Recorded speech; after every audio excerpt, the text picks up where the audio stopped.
L'industrie automobile française est en train de mourir doucement. Elle est en pleine crise et ça va de moins en moins bien. Alors on pourrait dire, bon, c'est général, c'est quelque chose qui arrive dans tous les pays. Non, non. Petit à petit, on est en train de s'écrouler encore plus vite que l'ensemble des pays européens. C'est une fois de plus la preuve que ceux qui pensent nous avoir sauvés, je ne rappellerai pas les mots de Bruno Le Maire par charité, je ne vais pas le mettre le nez dans son caca, mais ça montre que ceux qui pensent nous avoir sauvés n'ont fait que nous achever. Bonjour et bienvenue dans cette nouvelle vidéo de DME en direct. Comme toujours, si vous n'êtes pas abonné, je vous suggère de le faire et de cliquer sur la cloche pour être prévenu lorsque je sors une nouvelle vidéo. Ceux qui prétendent nous avoir sauvés n'ont fait que nous achever. Les chiffres que l'on a aujourd'hui pour l'automobile en France sont les pires depuis les années 60. Les chiffres de production des voitures en France sont les pires depuis les années 60. Bruno, va pas nous raconter que tu nous as sauvés! Et j'aimerais remercier Christophe qui m'a envoyé l'article qui me permet de faire cette vidéo. Je n'en peux plus d'entendre des gens, d'entendre ce gouvernement qui se félicite d'être un ramassis de génies, alors que ce ne sont que des couillons. Ils se félicitent de résultats imaginaires. Parce que si on regarde les vrais chiffres, nous sommes à des niveaux de production. Donc là, c'est l'automobile, l'article était sur l'automobile, mais je peux le faire sur beaucoup de sujets. Mais là, c'est sur l'automobile. Les chiffres sont les pires depuis les années 60. Comment on peut faire pire quand on produit moins de bagnoles que dans les années 60?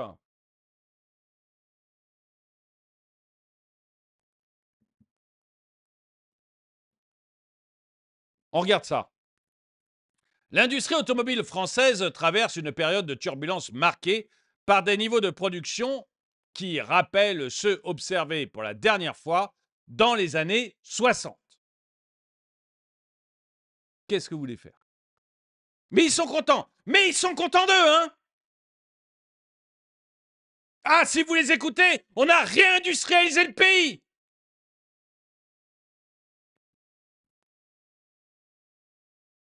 Une analyse approfondie de la situation révèle une préoccupation croissante pour l'emploi, exacerbée par une surcapacité manifeste de la plupart des usines en activité.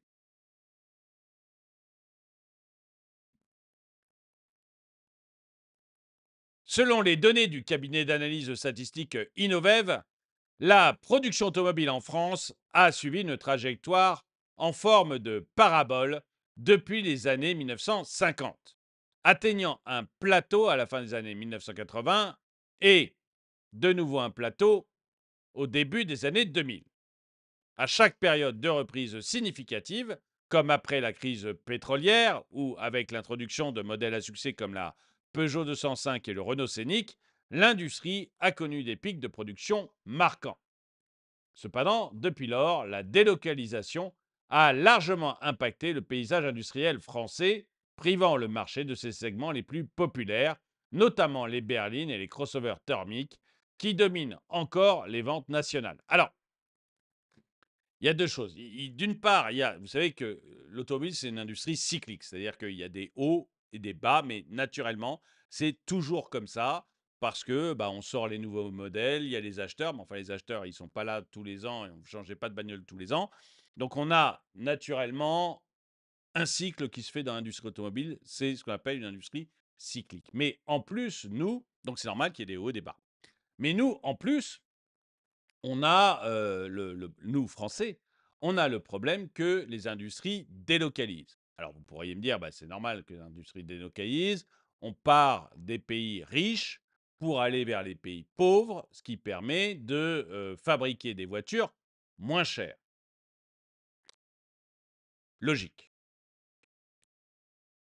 Mais ce n'est pas ça la réalité. Parce que, on va le voir, je pense, tout à l'heure, Le problème, si ça c'était vrai, vous n'auriez plus de bagnoles fabriquées en Allemagne. L'Allemagne n'est pas un pays pauvre de ce que je sais. Or, si on regarde bien, vous apercevez que la France, petit à petit, est en train de décroître plus vite que les autres. Et donc, on a un véritable problème français. Mais le problème français, c'est celui que j'ai pu donner à de multiples reprises. C'est-à-dire qu'on a un coût du travail qui est complètement délirant. Quand vous donnez 100 euros à votre salarié pour qu'il le mette dans sa popoche, vous donnez aussi 100 euros à l'État. Donc 100 euros aux salariés, c'est 100 euros à l'État, aux caisses, l'État au sens large, hein, les différentes caisses étatiques qui existent. Déjà, ça crée un coût important. Et puis ensuite, vous avez toutes les folies écologistes, etc., et les normes qui sont produites en France, qui sont des normes totalement délirantes. Je vais vous en donner qu'un seul exemple dont j'ai déjà parlé. Il y en a énormément. Il y en a, alors là, des normes. Bon, pour le taillage de haies, vous avez 14 normes différentes. Bon, mais c'est pas l'automobile, le taillage de haies, mais c'est vraiment quelque chose que j'avais découvert. 14 règlements différents pour tailler votre haie. Donc, vous voyez que quand on en est là, c'est qu'on a un esprit malade. Faut être clair, on a un esprit malade. Mais, enfin, une administration malade. Mais autre exemple récent, le zéro artificialisation nette des sols. Si vous ne pouvez pas artificialiser les sols, vous faites comment pour construire une usine? Donc tout ça, c'est des véritables problèmes. Donc, alors, vous rajoutez norme sur norme, réglementation sur réglementation, vous finissez par avoir un truc qui ne peut plus fonctionner. Vous connaissez les taxes sur taxes. Vous connaissez la phrase peut-être de Reagan qui dit bah, quand ça bouge, réglementé. Si ça bouge encore, taxé. Dès que ça ne bouge plus, subventionné. Bah ça, c'est le génie français. Il y a un truc qui marche, on va réglementer. D'ailleurs, regardez, la première chose qui est fait le commissaire européen français Thierry Breton sur l'IA. L'IA, c'est le truc de demain. C'est le truc qui marche. C'est vraiment ce qui va changer la vie des gens demain. Qu'est-ce qu'a fait l'Europe? La première chose qu'un Français a fait, réglementer. Et il était content de lui. Il était tout content de lui. J'ai créé une réglementation. Il en a parlé partout sur les réseaux sociaux. J'ai créé une réglementation. Mais tu peux pas laisser les gens créer l'IA d'abord. Aujourd'hui, l'IA, c'est aux États-Unis, c'est pas en Europe. Mais voilà, première chose que l'on fait, on crée une réglementation. Et si jamais il y a un Européen qui s'avise à faire de l'IA, on va lui créer une taxe. Et après, on subventionnera à fond perdu, quand les Américains auront définitivement raflé tout le marché de l'IA. Ben nous, on subventionnera à fond perdu des trucs qui ne marchent pas, comme par exemple, on a subventionné à fond perdu pendant des années un moteur de recherche pour concurrencer Google. Voilà, bon, bah, ça a été une grande réussite. Vous utilisez tous le moteur de recherche européen qui concurrence Google, comme chacun sait. Bon, je m'éloigne un peu de la voiture, mais je pense que c'est exactement le même genre d'esprit. C'est le même genre d'état d'esprit. En témoigne la chute spectaculaire de la production. Donc, pardon, on revient à la production de voitures françaises. Passant de 3,5 millions de voitures en 1989 à moins d'1 million en 2020, sous l'effet de la crise sanitaire. Bravo, merci. C'était bien d'arrêter toutes les usines. C'était très utile en plus. Ça a été extrêmement utile. Je veux dire, si on n'avait pas arrêté toute l'économie, toutes les usines, on ne sait pas comment on aurait survécu au rhume. Au Covid, pardon. Ça aurait été une catastrophe. Donc là, vous avez arrêté toutes les usines, vous avez arrêté tout le travail, vous avez endetté la France comme jamais. Une merveille. Bravo.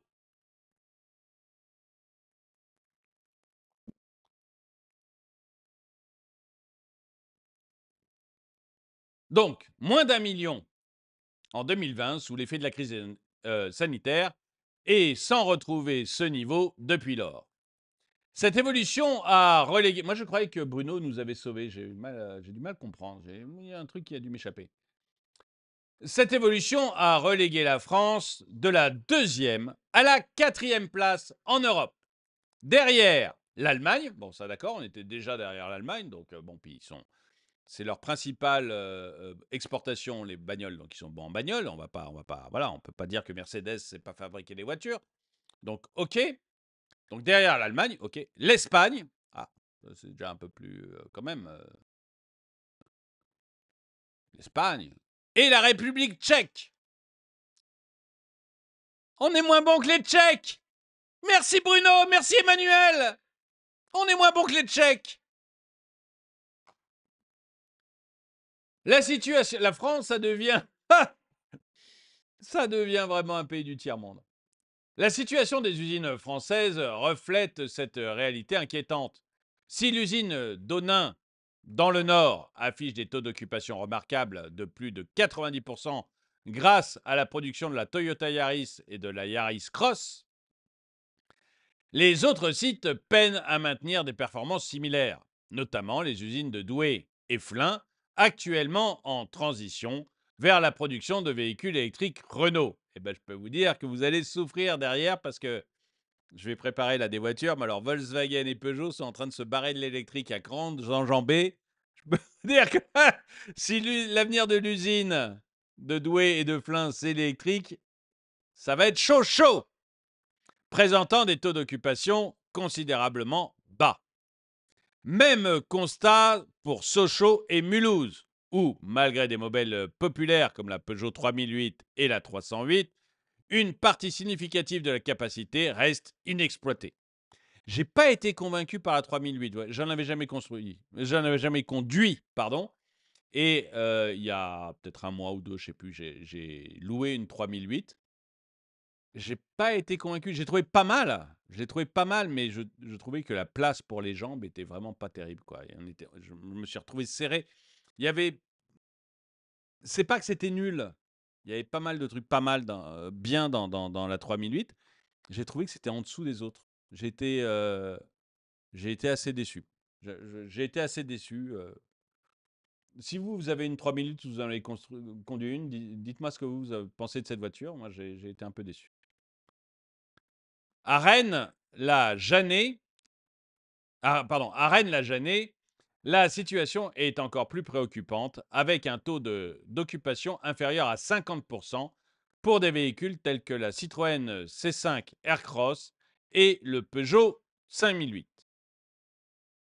Les chiffres de l'industrie soulignent une tendance alarmante. Les délocalisations massives des années 1990 et 2000 ont laissé des cicatrices profondes, réduisant la capacité de production nationale et mettant en péril les emplois dans le secteur autrefois florissant. À moins d'un redressement significatif du marché de l'automobile, la viabilité à long terme des nombreuses usines en France pourrait être remise en question, avec des discussions potentielles sur des fermetures partielles ou totales.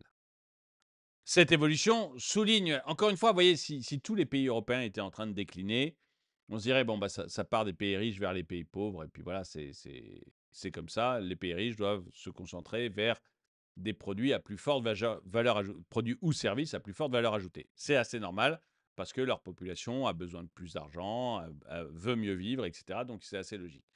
Mais c'est pas le cas. D'abord, une bagnole, ça peut être un produit à valeur ajoutée, il faut quand même pas exagérer. Mais si vous voulez, c'est pas le cas. Vous voyez qu'on est en train de se faire dominer par l'Espagne, la République tchèque. Donc, il y a un moment qui sont des pays européens. Donc, il y a un moment, il faut aussi qu'on se sorte un tout petit peu les doigts du nez et qu'on se mette à faire vraiment du redressement industriel, mais pas uniquement dans les mots, Bruno et Emmanuel, aussi dans la réalité. Mais pour ça, effectivement, il faut renoncer à des normes, il faut renoncer à des taxes, il faut renoncer à des façons de faire totalement débiles et il faut admettre que des gens qui ont fait l'ENA ne sont peut-être pas les meilleurs au monde pour gérer l'industrie automobile. Voilà. Pour gérer quoi que ce soit d'ailleurs. Vu le track record des énarques sur la France, je dirais que pour gérer quoi que ce soit, ils sont quand même pas très bons. Sauf peut-être le ministère des Finances qui est extrêmement performant. Mais tout le reste, je pense que c'est pas vraiment des champions du monde. Cette évolution souligne la nécessité pour les décideurs économiques et industriels de réévaluer les stratégies de production et d'investissement en mettant l'accent sur l'innovation et l'adaptation aux nouvelles tendances du marché mondial. Pour maintenir la compétitivité, il est crucial de trouver des équilibres entre les traditions industrielles françaises et les impératifs économiques contemporains, tout en explorant des solutions innovantes pour stimuler la demande et rétablir la croissance dans ce secteur vital pour l'économie nationale. J'aimerais savoir ce que vous en pensez. Voilà. Donc encore une fois, merci Christophe pour l'article. Mais j'aimerais savoir ce que vous en pensez. Est-ce que